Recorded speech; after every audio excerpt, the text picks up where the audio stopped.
Welcome to Fight, Fright, or Freeze, right? That's right. Which are you into? Which are you into fighting?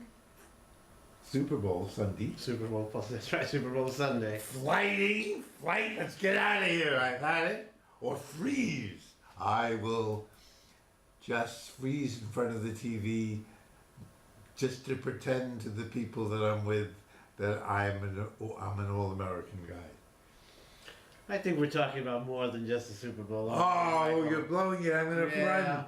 Okay, we're talking about the fight, fright, or freeze syndrome that some of us, mainly me, has, especially being close to people.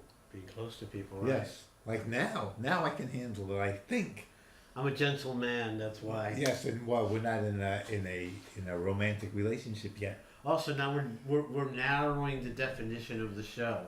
We're moving from a general fight, flight, or freeze to relationships. Well, but relationships bring up fight, fright, or freeze to me. Okay.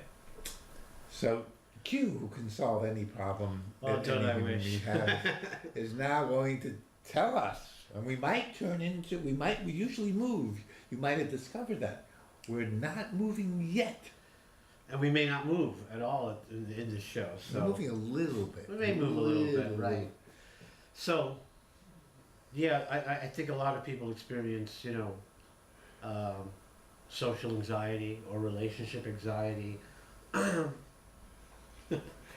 You get into a relationship and you begin to get to know each other, and somebody says something or does something that triggers you, and suddenly you either want to push them away or you disconnect emotionally and energetically, and so For me, it's even when nice things happen. If I'm holding someone's hand and I like it, and then I have to, let's say, leave in the middle of as the dance ends, I don't like that.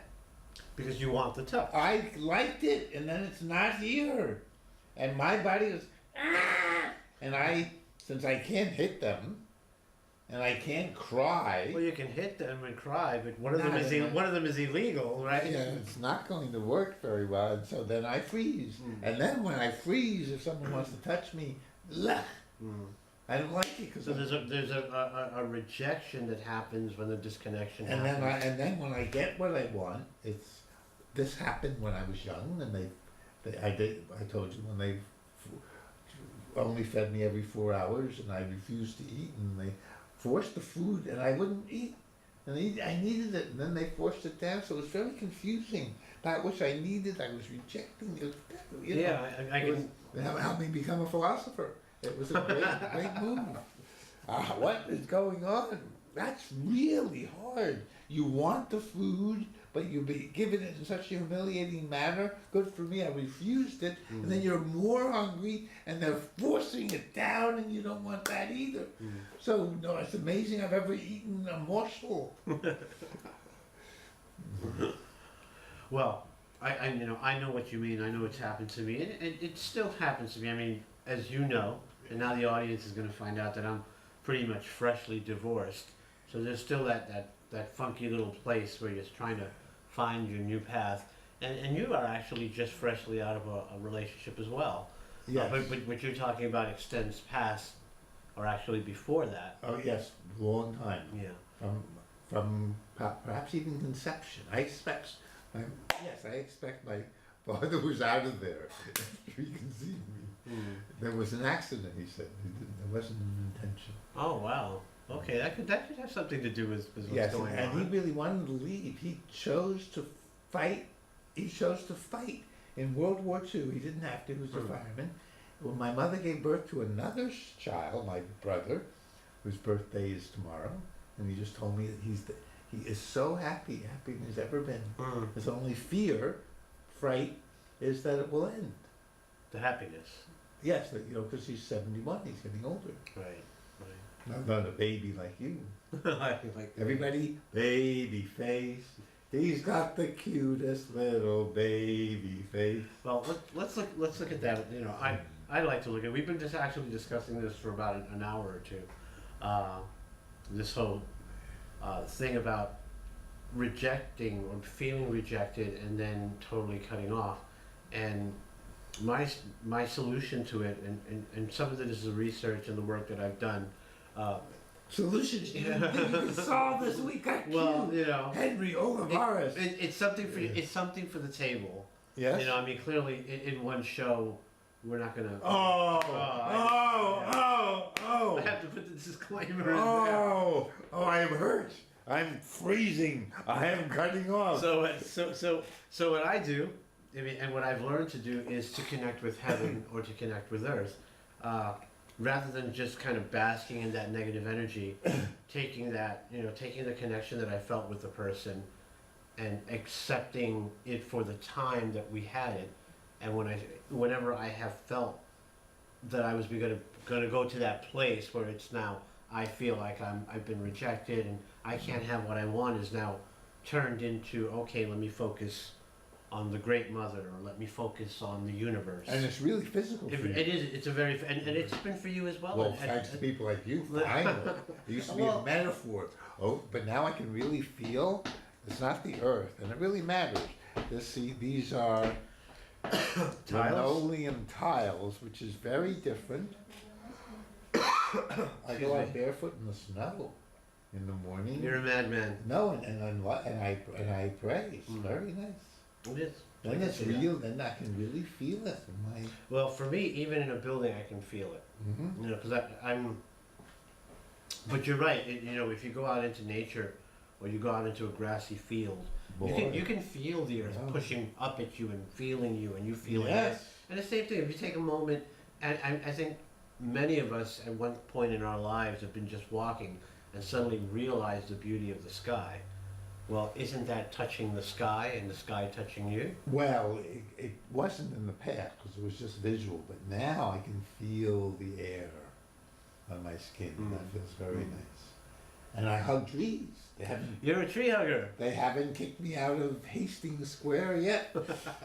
Because I try to make it look like it's masculine by doing a few exercises, like a real man would kind of lean into the tree and stretch, and then I could hug it, and they would think, well, maybe it's okay because he's done some manly stretches, so we won't call Cambridge Hospital. Cambridge Hospital, Uville, yes, thank you. You might. Where? Yes. No, but I'm sure you're watching the Super Bowl now. Who's that? I'm not watching the Super Bowl. No, but whoever is there. Oh, that person. I see them. No, we love you. We love you. We have resisted. Talk about fight, or we have resisted the fighting in the Super Bowl, right? There's a lot of hurting. Oh yeah. You know, I mean, the whole thing is based on what? What's that? It isn't football. It's rugby. Oh yeah. Oh yeah, rugby is rugby is football without any helmets or.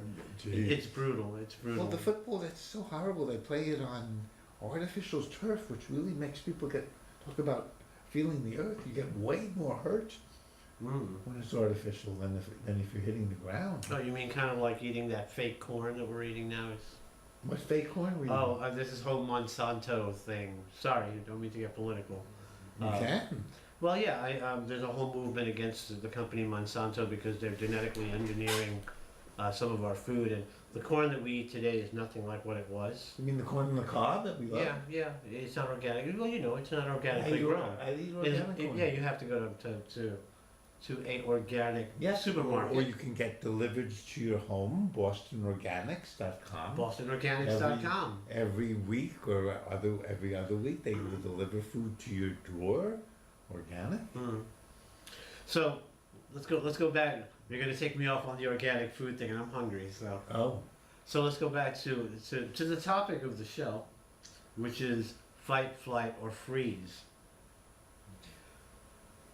Freezing. Let's talk about freezing. Yes. You know, and you know, you can often see that when you just start when you want to talk to somebody and they're just so attractive to you that you're just stammering all over. Oh yourself. yes, that too. Yes. What's that about? Or not even being able to say anything. Yes, to what's them. that about? I think it's that whole fight, flight, or freeze. I think This you're is just- afraid of rejection again. Is it Afraid of rejection? looking- Maybe I'm afraid of. I was once standing next to Susan Shia, who was one of the people who led Interface, and when I was with her, I couldn't speak. The energy between us, or the love between us, was overwhelming, and I was very moved. But it was in an auditorium of 400 people. Someone was giving a lecture, Mm-hmm. and I could raise my hand and be my usual false, eloquent self, and raise provocative, interesting questions. Mm-hmm. And then I would turn to Susan. You couldn't say a word. Right, but I thought I would impress her by being how eloquent I was Mm-hmm. to the. And that's the same thing, right? Because no, I wasn't afraid of being rejected. I was impressed with how impressive I could be. Oh, but so you froze when you spoke to her? Her, I couldn't speak to. Mm. Yes, Well, don't you think that's a fear of being rejected? Or but I wasn't. I didn't think she'd reject me from the brilliant question I was asking. But you were afraid she'd reject you after you spoke to her? No, I was afraid I couldn't even say hi. How Why? are you? Why? I really couldn't. I could not speak to her. Why? I'm Let's guessing. just trace this down. I am guessing because this is my guess now. I thought I had to be interesting or entertaining. And if I was really together, I could have said, which I'm slowly learning now, Susan, I am so moved by being with you and what a beautiful being you are that it's hard for me to speak because I just feel your presence is so awesome. It's And interesting. if I could have said that, that would have been nice, but that's not hip. But I mean, there's definitely something there. I mean, for me, it triggers this whole. Well, how is it that recently, maybe not so recently, I've been able to kind of not feel that rejection, and I think part of it is taking on that attitude internally. Is being able to say that without saying it within myself to them. Oh, that I think you're lost. Yeah, I mean, even if it's not spoken, if you kind of walk in, if I walk in with that, with that kind of graciousness internally, for me it's easier to just go, okay, I really enjoyed that, and then say it in some way in my mind, or sense that in my body. It makes it a lot easier for me to kind of get Can I past at least that. say nice weather we're having? Yeah, at least nice weather we're having. And put all that energy into it, yes. Wow, nice weather. Wow, I can feel it looking at you, yes. Well, we have learned answers, folks. If you're getting rewarded for resisting Seattle versus Colorado. Well, we have answers. So if you are feeling, maybe that works with so we were dealing with freeze. When I freeze, there might be something I am not allowing to be expressed. Like, ah! Don't go. Stay with me. Yeah, so,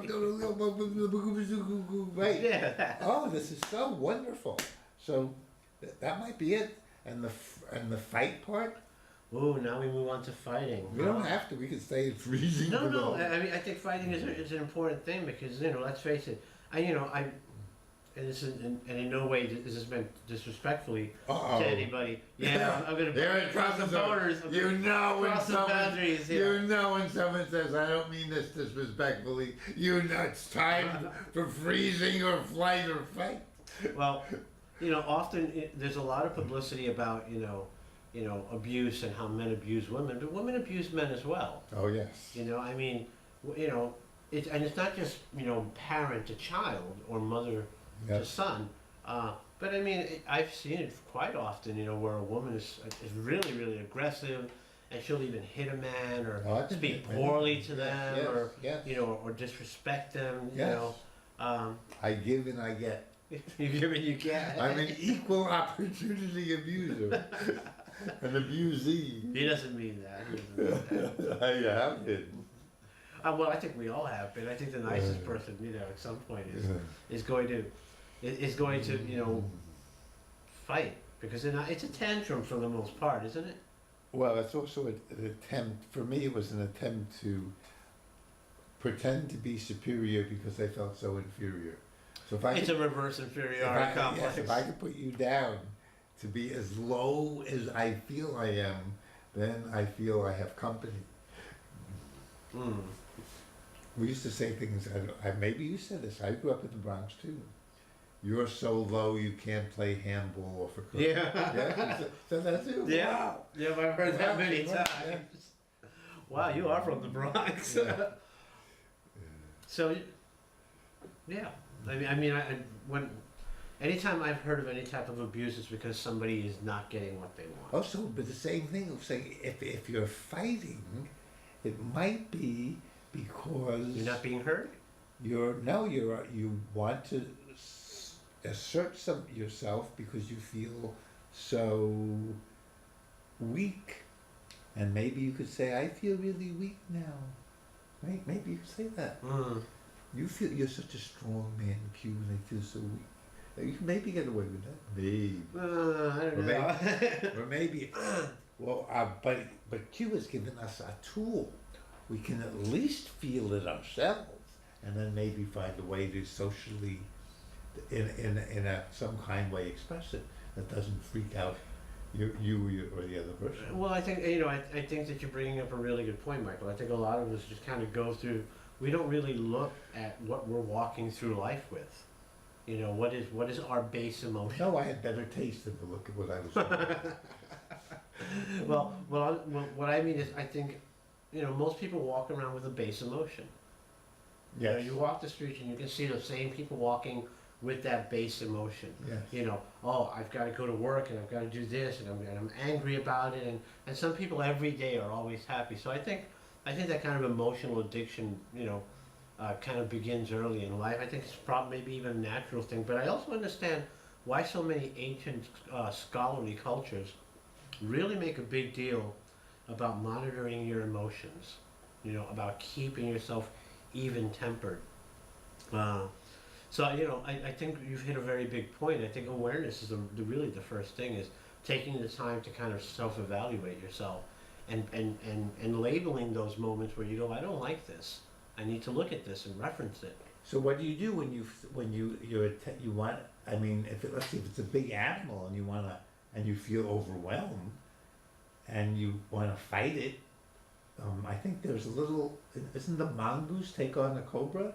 Yes. You can do that. So you can fight it and even beat it if you want to, or you could be like a possum and play dead. Is that true? You can do that as well. That's for a bear, I think, isn't it? A possum I think plays dead, maybe for a bear, maybe for lots of things. Yeah, a number of animals. We can be a skunk and just spray. Yes, right. That would be. Well, that's the assault version, of the fighting. Fart, freedom with farting. Now, but what do you do when you're with someone, let's say what I've just described, and you're feeling extremely inferior?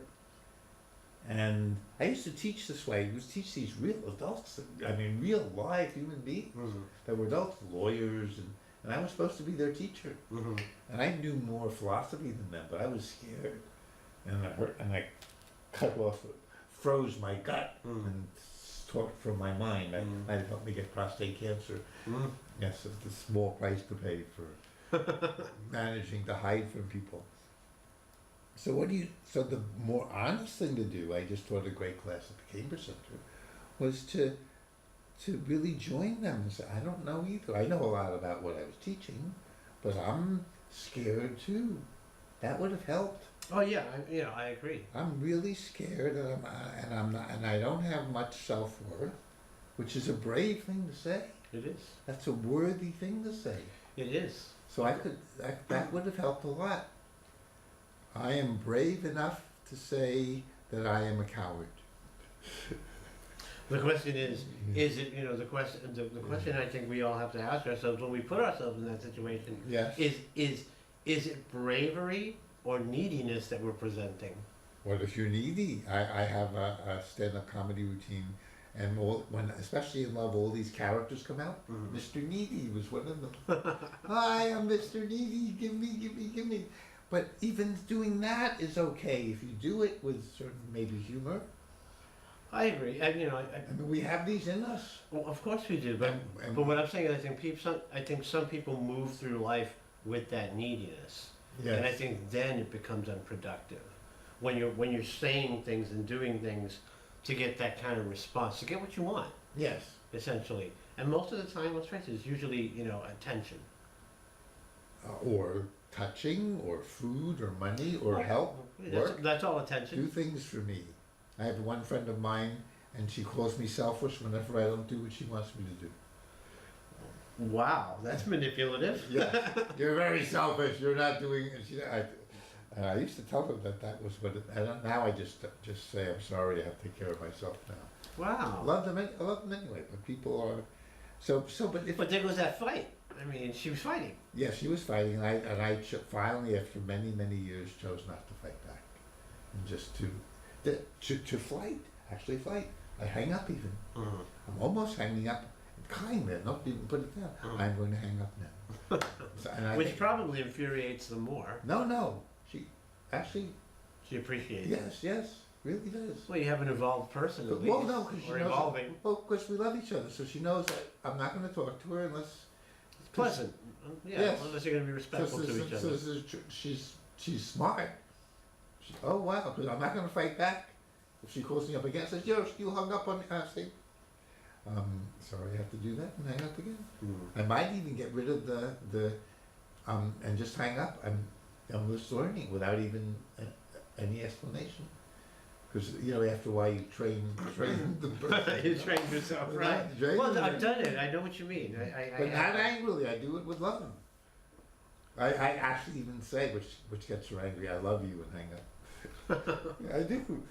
Well, no, I've been there as well. I've had to, quietly, love you, but I'm hanging up now. Oh, the same thing? Yeah, but it's a nice way to disconnect.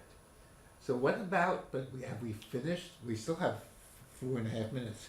So Fight.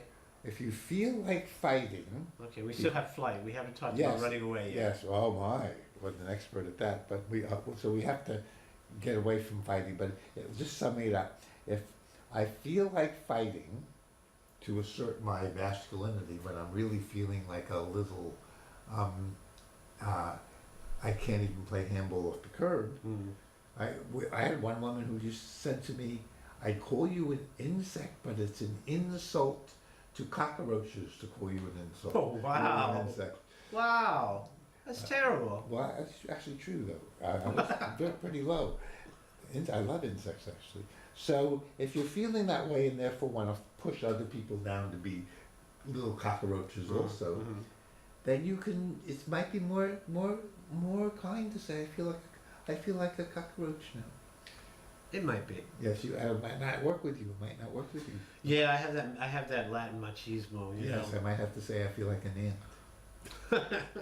Okay, but at least find some way of saying I don't feel as manly as I would like to. Maybe. I don't know what would work. What would you tell me? What would work? I tell you, I think everybody's different. Yes, I know, but we now have the essence of machismo from the Bronx. So what would you say when you're feeling if maybe you never you never feel inferior? Yeah, I think we all feel inferior. Well, good. We all have our Oh, imperfections. so if you are feeling inferior, and how do you handle it in an honest conversation? I really, if I'm feeling inferior, wow, that's a, No, you see, it's hard for you. that's a tough See, one. I can get there. Because everybody's different. I can very easily. It's so easy for a Jew to get there. Everybody's different. So for me to put a No, blanket just for on. yourself. No, just for you. Oh. I can see you having a little trouble with this. Well, This is I'm the feeling inferior. Yes, this is hard for a Puerto Rican from the Bronx. No, actually, it's not. Inferior. How have I handled it? Well, honestly, I run. Oh, you read? I run internally. It's if I'm feeling inferior, in truth, what I try to do is find a common ground. Is try to inquire further to see if my feelings are correct. I mean, and I think everybody has something or an area where they're strong. So I try to find that place I'm where just we going to can. recite Emily Dickinson's poem next time. I'm nobody. Who are you? Are you nobody too? And they might say yes, they might say no. There's so many options. We only have a minute and a half for flight. Flight, a minute and a half. I had with my former wife, this wonderful woman, Rabi Pfeiffer Khan. She put up with me breaking up with her minimum 100 times. Wow. When I felt these feelings, fight, flight, or freeze, I would find something wrong with her. I'd send my x-rays out and say, why are you looking at me that way? Or you didn't lend my typewriter to my friend when he came up, your typewriter. You're selfish. Sabotage. And then we'd fight, and I'd leave, and then I'd call up and say, if you lend your typewriter to my friend next time, I'll come back to you. And she would come back. She'd do it. Wow. But that wasn't very. That was flight for me. I was just I really cut off. Yeah, well, it's kind of a sabotage. I thought it was over. I really, when I left, it was over. So we had 24 hours to get over the temper tantrum. So we have only 28 seconds to say what to do about it. 28 seconds. Wow. To say what to do. Don't run. When you feel like running, I could say I feel like running now. Or say it to yourself and say, well, wait a minute. Let me see if there's real danger here, or it's internal danger that I'm creating. So I think part of it is that we create the danger in our hearts and in our minds, and then we don't. But women can hurt you. Oh, everybody can hurt anybody else. Yeah, with a word, but with the wrong word, the wrong motion. Yes. I've been at. Yes. 3 seconds too.